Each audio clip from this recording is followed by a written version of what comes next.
What's up, everyone? Welcome back to Wack Reviews. I'm your host, Chris, aka Wackaroni, and I'm going to talk about a movie I just rewatched. Tell you most of what happens in the movie. There will be spoilers, so spoiler. I'm going to talk fairly in depth about what happens in the movie, and then at the very end, I'll give my opinions and thoughts, and there will be some silly bloopers and outtakes and stuff. I really enjoy the Marvel MCU movies, so I'm just sort of going through them in order, and we're finally up to Infinity War. Funny story about Infinity War, it was one of the very, very first reviews that I did on this channel, and I was calling the reviews Under the Green hoodie that's in the corner over there.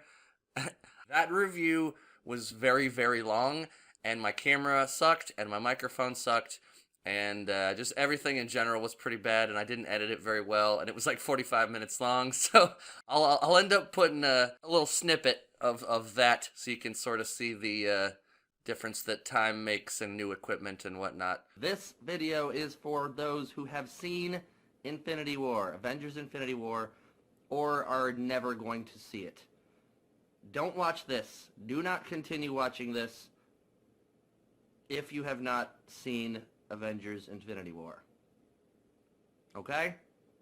Don't watch any of this. If you are a fan of these comic movies that Marvel is doing, do not watch this video. Do not watch anything past what I am saying right now. So anyway, here we go. Again, spoiler for Infinity War, a movie that came out several years ago. So the movie starts with the Asgardian ship under attack by a very much larger ship. This is picking up right after the end of Thor Ragnarok. So all the remaining living Asgardians have escaped the destroyed Asgard, and they are now in a ship that is being attacked. Almost everybody on the ship is dead. Thor is there, Loki is there, Heimdall's on the ground, wounded. Creepy alien monster dudes walking around saying like creepy things like, "Your deaths bring blessings and purpose to your meaningless life. You are now children of Thanos." Thanos has arrived, and he already has the Power Stone. We don't see how he has the Power Stone already, because that was the one that was hidden away on Xandar from the Guardians 1 movie. But he's looking for the Tesseract. Loki has the Tesseract, and he has it under a magic spell, so it's been hidden, but Loki doesn't want to give it away. So he's like, "We have a Hulk." And then Hulk shows up, and he starts fighting Thanos. Hulk isn't really any kind of match for Thanos. He gets in a couple of hits, but Thanos is just like really strategic with where he's like hitting him, and like he's just like obviously a better trained fighter, and he's super strong, and he has the Power Stone, but it doesn't look like he's actually using the Power Stone. So Hulk gets his butt beat. Heimdall uses the last of his powers to send the Hulk away. Thanos gets the Tesseract, and he breaks it, and he takes the little stone, and it's the space stone, and he puts the little space stone in his glove, and then he kills Loki right in front of Thor, crushes his throat. It's a real death this time. It's not a trick like usual Loki stuff. Now that Thanos and his minions have the space stone, he uses it to open up a portal, and they go whoosh, and they disappear. But before that, he uses the Power Stone to destroy the ship. Bruce Banner lands in the Sanctum, the Doctor Strange Sorcerer Sanctum thing, and Bruce Banner tells them that Thanos is coming. So then Doctor Strange portals over to where Tony Stark is, and he's like, "Hey, we got a big problem. You need to come over here and talk to us and help us and whatever." Tony learns about the Infinity Stones and what each one represents and how much destructive power it would be if Thanos were to get a hold of it. And Doctor Strange's stone that he has in his necklace is the Time Stone. He's like, "I'm not going to give it up no matter what. It's my duty to protect the Time Stone." And then this big, crazy donut ship arrives in New York. So Spider-Man is on a school bus, and his spider sense happens, and he sees the donut ship, and he's like, "I gotta go toward the donut ship." And that's our Stan Lee cameo also, is Stan Lee's the bus driver, and he's like, "What, you kids never seen a spaceship before?" Thanos has sent a couple of his minions down to retrieve the stone.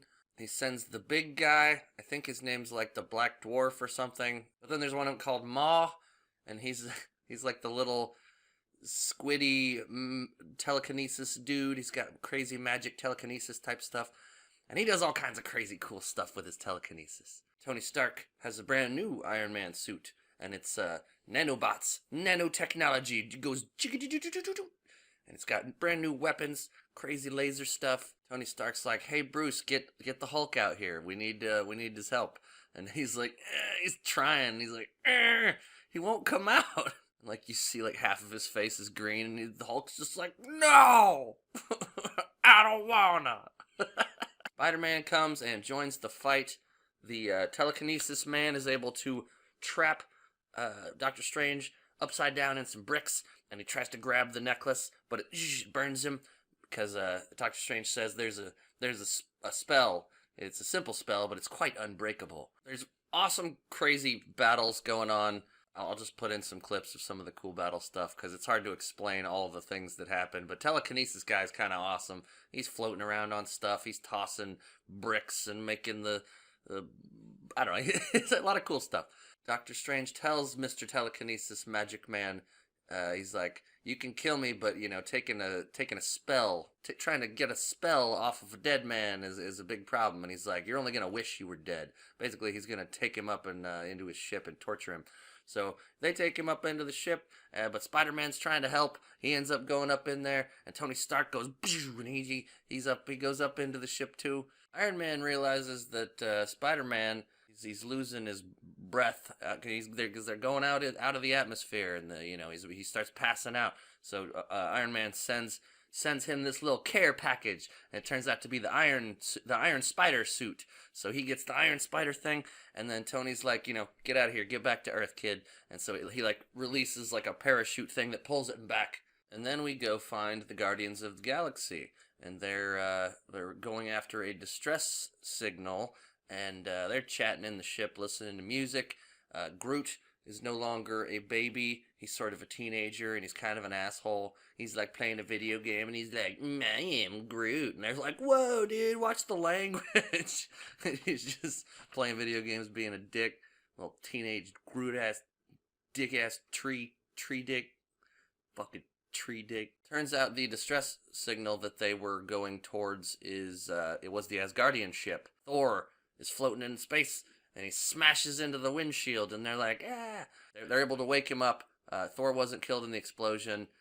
He tells them what happened and what they need to do. Gamora is Thanos' daughter, so she knows that he wants to kill half the universe in order to save the universe, and with all the Infinity Stones, he can just snap his fingers and be done with it. Thor knows how powerful Thanos is, and he says he needs a new weapon since his hammer is gone. So he takes up one of the pods, little space pod from their ship, and he and Rocket and Groot are going to go to a place where they can forge a new weapon that'll kill Thanos, and the rest of the Guardians are going to where the Reality Stone is being kept. Wanda and Vision are sort of having a little vacation, just sort of a getaway. They're trying to stay off the radar, but they get ambushed by the other two of Thanos' minions.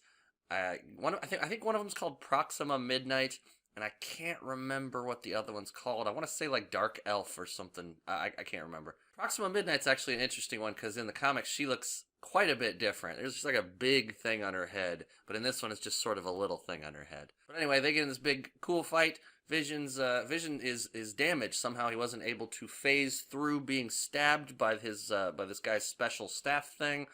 They're throwing each other through buildings. They're having a nice big fight. And who shows up to help? Why, it's Captain America in a new black suit. But not just that. Falcon is there, and he's flying around. He's helping. And also Black Widow. She's doing her jumpies and flippies, and she's helping out too. And they manage to beat up the bad guys, and they say, "Get out of here, bad guys." So those bad guys get out of there. Then there is a flashback to little Gamora, little tiny kid Gamora on her home planet, being attacked by Thanos' army. Like, "Come here, little one, and look at this little knife thing. Don't look at all those people I'm killing right now. Just look, I'm gonna give you a little knife thing and talk about balance and balancing the universe." And And then half of her planet is killed. They all go to one side and they get gunned down if they're on one particular side. One of the stones is particularly interesting, and nobody knows where to find it, except Gamora figured out a way to find it. She tells Peter Quill that if Thanos gets a hold of her, that he has to kill her because they can't let Thanos get the Soul Stone. They do that thing that they do in a bunch of these Marvel movies where there's like really just inappropriate timing to some of the jokes. Drax shows up and makes a joke about moving so slow he's invisible, but it's like right after a super dramatic scene. Just they always underplay like dramatic shit with really goofy bad jokes. They go to the Collector. Because supposedly he has the Reality Stone. They're sneaking around and they see the Collector. He's being tortured by Thanos. Gamora like sneaks up on Thanos and she stabs him in the neck and she stabs him in the chest with the little knife that he gave her a long time ago. And then he starts dying and she's kind of crying because she's angry and crazy, whatever. And then it's like, oops, JK, fucking. All of reality changes, and it turns out Thanos has already destroyed the entire place, and he's already got the Reality Stone, so he can just make reality whatever he wants. I really feel like the Reality Stone is the only one you really need. Because if you can change reality, can't you pretty much do anything? I don't know, whatever. Thanos uses the Reality Stone to just turn Drax into a bunch of cubes, and Mantis gets turned into a slinky, basically. She just unwinds into like a little spirally I almost said Twinkie, like a slinky. And Thanos grabs Gamora. Peter Quill's there with his gun, and he's like about to shoot. She's like, "No, dude, you gotta shoot me, cause like we can't let him do this." And like eventually he gets up enough nerve to shoot, and a bunch of bubbles come out. Thanos has already turned his weapon into a bubble gun thing. So then Thanos and Gamora space stone it out of there. Once Thanos is gone, though, Drax and Mantis they come back to normal. Which I guess that sort of explains why the Reality Stone wouldn't just be a fix-all, because it's only, I guess, only if he's around or nearby, or if he wants it to be. I don't really know. I don't know the rules of the Infinity Stones. Captain America, Black Widow, the Vision, and Wanda and Falcon show up to the old Avengers facility, I think, where Rhodey is, the War Machine Rhodey. He's like, "You guys look like crap." And I was like, what? They look like supermodels. Like, one of them has, like, a scratch on them or something. And they have, like, longer hair. Or, like, Captain America has longer hair and a beard. But, like, you all look pretty pristine, if you ask me. You look like Hollywood celebrities. And this guy's like, "You guys look terrible." No, they don't. I mean, Vision's got a big hole in his chest or whatever, you know. Like, he's got some scars. But everybody else looks impeccable. They decide they need to take Vision to Wakanda, because that's the only place where they have the technology to remove his stone without killing him. Because they need to destroy that stone so he can't, Thanos can't get it, but it's like sort of attached to his whole being, so they need to find a way to get rid of it. They take him to Wakanda. We find Bucky, the Winter Soldier. He's there, but he's, back to being a good guy. They got rid of his brain control stuff. And they give him a new vibranium arm. Doctor Strange is being tortured with these weird magical pointy things that the magical telekinesis man has. Tony Stark and Spider-Man and Doctor Strange's cape are working together to save him. And Iron Man blows a hole in the side of the ship, and Magic Man gets sucked out of there, and they save Doctor Strange. They talk to him about everything, and they're like, "This ship is on a course to meet up back with Thanos on his home planet, but we need to take it back." Iron Man's like, "What if it's best for us to go to him and kind of ambush him instead of letting him come to us back on Earth?" Like, well, that's a plan. It's one plan. Also, when the magic alien dude Ma was sucked out into space, I was like, how funny would it be if he just like floated back like Princess Leia in that newer Star Wars movie?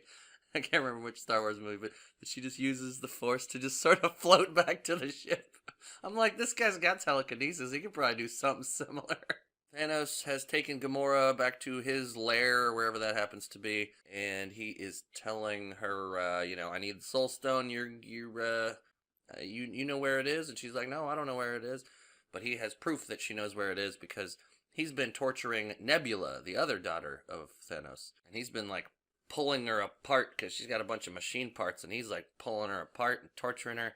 and that she's also has a recorder in her eye that that proves that Gamora knows where the Soul Stone is, and she keeps torturing her, and she's like, okay, fine. So she tells him where it is, and then she has to be a guide to with him to go find the Soul Stone. Then Thor and Rocket and Groot find the place where they're going to make their new Thanos killing weapon, but they are attacked by a giant Peter Dinklage. You heard that right, folks. A giant Peter Dinklage. Thanos killed all of the other giant dwarf people that were on this ship after they made him his Infinity Gauntlet, which could house all the stones. Iron Man and his team finally land on Titan, which is where Thanos' home is where he's coming back to, and they meet up with the Guardians of the Galaxy. At first they sort of fight each other, but then they realize they all have a common goal, so they need to come up with a plan to ambush and fight Thanos. And Doctor Strange is doing this weird thing where he's like, brrr, and he says he has seen like 14 million realities, futures, and there's only one of those futures where they actually manage to survive and defeat Thanos. Thanos and Gamora go to the place where they'll find the Soul Stone, and they meet up with this crazy ghosty Red Skull. Red Skull somehow was transported to this place and turned into a glorified tour guide, basically. Just saying, like, this is where you'll find the stone. I can't have it because the other stone fucked me somehow.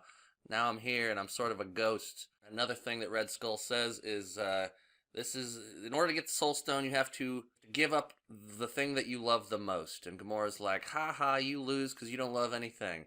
But it turns out he loves Gamora. And so he grabs Gamora and he throws her off the edge of this cliff. Wakes up in like a puddle and he's got the Soul Stone in his hand. I got a lot of questions about how that whole situation works.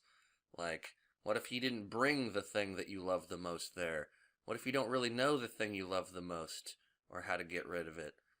Like, what if you love yourself the most and then you kill yourself, then you can't have the Soul Stone?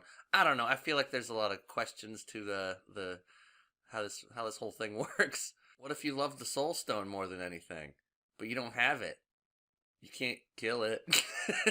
Shuri is the sister of the Black Panther, and she's like the smartest person in Wakanda, and she is helping to get the stone out of Vision's head, but there are ships that are coming down from the Thanos group. They're going to have to buy some time for her to get that thing out of there. In order to forge the new weapon for Thor, they have to wake up this dying star. I know that whole thing's kind of weird. It's a dying star, but you're going to bring it back to life, even though it's already, like, kind of inactive and probably dead. Like, I don't know, whatever. Since Hulk won't come out of Bruce Banner, Bruce Banner must use the Hulkbuster suit, the big giant suit that we saw in Avengers 2. Also, the trailer faked us out. That was one of those trailer fake out moments, because they saw Hulk. We saw Hulk in the trailer of this movie, but he's not in this movie, except for the beginning. The creatures that come out of these ships in Wakanda are, they're sort of like four-armed Venom-looking things. You know, Venom, the symbiote guy. They sort of look like four-armed Venom creature-looking ass bitches. And then another amazing giant fight. It has like a World War Z kind of element where all the creatures are just banging up against the force field and they're all just crawling on top of each other. And Black Panther decides that their only course of action right now is to open a tiny part of their force field barrier, let the creatures in, and just try to keep them, you know, keep them in one spot and take them out as much as possible. Back to the forge thing where Thor is, the Thor forge, something breaks. And they say, we're going to need to hold this little thing open because the thing broke. And so Thor has to hold the thing open while the power of the star is just burning his ass and charring him up. And so he almost dies, but they manage to forge the thing, and it's an axe. And Thor's dying. But Peter Dinklage guy is like, he needs the axe. Which is kind of really, really dumb. But hey, he needs the axe, you know? What are we going to do? Groot manages to grab the pieces of the axe, keep them together, and then he chops off his own arm, so his arm actually becomes the handle of the axe. Finally, during the battle, in Wakanda with the creatures and our heroes. Thor finally does arrive with Rocket on his shoulder and Groot with him, and they join the fight, and it's glorious. Thor has his amazing new axe thing, and he's tossing it around, and he's just blowing people out of the water, and just amazing. The whole scene is amazing. Again, I'm just gonna throw up a few clips here and there because it looks really great and it's really fun. All the characters get a little something to do. War Machine's blowing shit up. Falcon's got something to do. Everybody's doing something. It's cool. Even Winter Soldier Bucky guys like holding up Rocket, and they're both just very cool stuff. And then there's another great fight at the same time happening on Titan, where Thanos has arrived, and our heroes have come up with a plan, and they ambush him, and they're doing everything they can. Doctor Strange is using all kinds of crazy magic against him, and Thanos is using all the stones. He's using all of the stones to do all kinds of crazy shit, and they do manage to get him and hold him down, and Mantis is like trying to keep him like she's in his brain, and they're all trying to hold him and get the gauntlet off of him. And Star-Lord, he's like, "Where's Gamora? What'd you do?" And he's like, "I had to do it. I had to kill her or whatever." And he's like, "Yeah," and whatever, and he ruins it. And he starts hitting him in the face, and then the Mantis loses hold of him and control, and so Thanos is back, and he just fucks them all up. Takes Iron Man and just like beats the bites out of his ass. He even takes the moon. He just like reaches up and just like, and he just like pulls chunks of the moon down. It's just flying down at him. Awesome. Wanda has been standing guard protecting Vision while Shuri's working on his head. But she joins the fight because there's a lot of nasty shit going on down there. So she joins the fight, which leaves him vulnerable, and so they're going to go after him, but then Vision joins the fight also. Bruce Banner in the Iron Man armor thing is able to kill one of the big guys, the big crazy guy. Iron Man is doing real good against Thanos, but he's only got so many of those little nanobot things, nanites, and so like each time Thanos is just like ripping them out or destroying them, he's running out of them. So eventually Iron Man gets stabbed by his own weapon. Doctor Strange decides to give Thanos the Time Stone because he doesn't think there's any other choice. Thanos only needs one more, so he travels to Wakanda, and our heroes are trying to fight him, but he's just using all the stones in different ways, just fucking them all up. All our heroes get fucked up real easily because he's got all the stones. Wanda is the only person powerful enough to destroy the stone that's in Vision's head, which is the last one Thanos needs. So she is like, and she's in love with him too, so it's kind of messed up. But she ends up like, she destroys the stone that's in his head, while she's also holding back Thanos with her other hand. Thanos doesn't give a shit. He's got the Time Stone, so he just reverses time, and then, then Vision's back alive again, and then he just rips the stone right out of his head, kills him again, right in front of Wanda. She had to kill him, and then she had to watch him get killed another time. Emotional damage! Luckily, Thor shows up, and he's got the Thanos killing axe, and he throws the axe down at Thanos, and Thanos tries to blast it away, but the axe is too powerful, and it comes through, and it slams Thanos right in the chest. Thanos is all like, he's all fucked up, but he's like, "You should have gone for the head." And he fucking snaps. He fucking does it. He has all the stones. He's able to pull it off. After he snaps, he's sent to this weird ethereal world where little toddler Gamora is there, and she's like, "Did you do it?" And he's like, "Yeah." She's like, "What did it cost?" And he's like, "Everything." Then everything's real quiet and weird, and everybody feels really weird, and then some of our people just start turning into dust. Everybody gets dusted. Not everybody. Half people at random. So some of our heroes stay, intact, and some of them just turn to ash and float away. And we're basically left with our core group of, the main Avenger guys, Captain America, Iron Man, all of them. And there's a really gross, emotional, sad scene where Spider-Man's like, he's fading to ash, and he's just talking to Tony Stark. He's like, "I'm sorry." He's like, "I don't want to go. I'm sorry." And then he turns to ash, and it's like, it's really emotional and fucked up. Emotional damage! Thanos retreats, and he accomplished his goal. He has this own special little planet where he's got like a farm and a little cabin, and that's where he's gonna live his days out after he did his, he accomplished his goal. Killed half the universe, so he could save the other half because there's not enough resources and shit. That is the end of the movie. But there is a post credits. There's no mid credits, but there's a post where Nick Fury sees all the people are disappearing and everything's fucking up. So he decides to pull out this little weird beeper thingy, and then he turns to dust. And we see on the beeper a little image of like a star and like some gold and red design thing, and it's Captain Marvel. And I know that because I recognize the colors and the symbol. So he is calling for Captain Marvel's help, and that's the movie. As he's turning to dust, he's like, "Mother!" Sam Jackson. He's gonna say, "Mother!" So I absolutely love the movie. I think it's great. I think they packed in a whole lot. They really, really packed it all in. A lot of characters. Everybody gets a little bit of time to shine. The battle scenes are amazing. Like, it really feels like they earned it. Building up to this point, they really earned all this crazy big war stuff and everything. It's really amazing that they pulled it off. The thing with Thanos in this one is his aesthetic is a little strange to me. It's Josh Brolin, and of course Josh Brolin wants to be seen as an actor, so they sort of put his face and his movements like into the character. But the original Thanos in the comics and stuff, he was just very, very... He wore the helmet more, he wore the armor more, and he just generally he looked more like an angry demon, and he was just more fierce. Like, you didn't need to feel for the guy. You didn't need to know that he had, his heart was in the right place, because in the comics, he was just doing all this to impress a girl. He was doing it to impress Lady Death. It was all very selfish reasons. He wasn't doing it to save the world. Another odd thing to me is like he only wears the armor at the very beginning of the movie. So most of the time you're just seeing him walking around with his goofy wrinkly grape ass head just in his regular clothing underneath the armor. I thought it would have been cooler to see the more of him in his like traditional armor and for him to be a little more vicious and demon like. Everything was good. I like I said, I hate when they do it inappropriate comedic moments in these movies, and they do that a few times, not too much, but there's a chunk of it.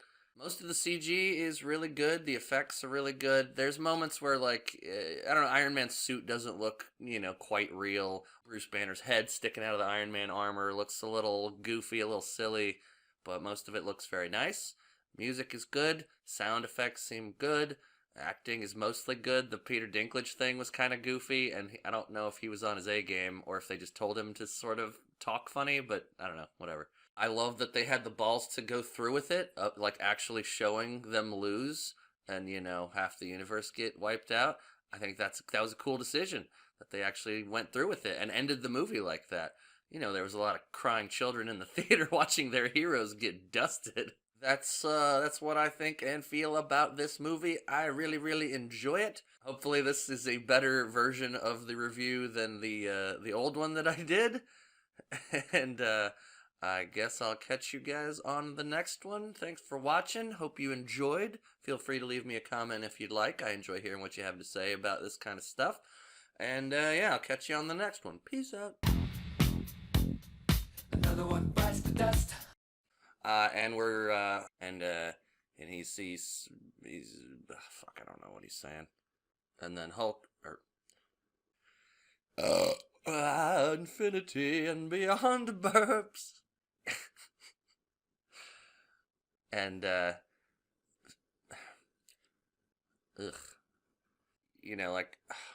He's like, fuck. Doctor Strange tells the magic, fuck, what is wrong with me? So, they go, those bad guys go, and go have this,